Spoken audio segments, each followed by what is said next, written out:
एक संत हुए कदम खंडी जी महाराज। उनकी बड़ी बड़ी जटाएं थीं। वो वृंदावन के सघन वन में जाके भजन करते थे। एक दिन जा रहे थे तो रास्ते में उनकी बड़ी बड़ी जटाएं झाड़ियों में उलझ गई।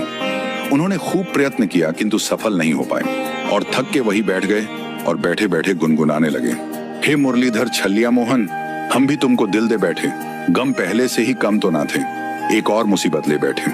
बहुत से ब्रजवासी जन आए और बोले, बाबा हम सुलझा देवे तेरी जटाएं। तो बाबा ने सबको डांट के भगा दिया और कहा कि जिसने उलझाई वही आएगा अब तो सुलझाने।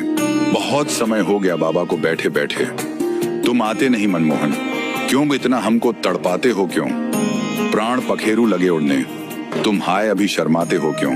तभी सामने से 15-16 वर्ष का सुंदर किशोर हाथ में लकुटी लिए आता हुआ दिखा, जिसकी मतवाली चाल देखकर करोड़ों काम लजा जाए। मुखमंडल करोड़ों सूर्यों के जितना चमक रहा था और चेहरे पे प्रेमियों के हृदय को चीर देने वाली मुस्कान थी।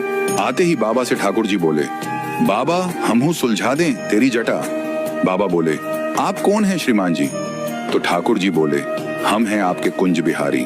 तो बाबा बोले, हम तो किसी कुंज बिहारी को नहीं जानते। तो भगवान फिर आए थोड़ी देर में और बोले, बाबा अब सुलझा दें तेरी जटाएं। तो बाबा बोले, आप कौन हैं श्रीमान जी। तो ठाकुर जी बोले, हम हैं निकुंज बिहारी। तो बाबा बोले, हम तो किसी निकुंज बिहारी को नहीं जानते। तो ठाकुर जी बोले, तो बाबा किसको जानते हो बताओ।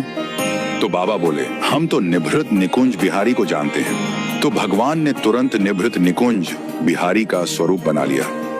ले बाबा अब सुलझा दूं।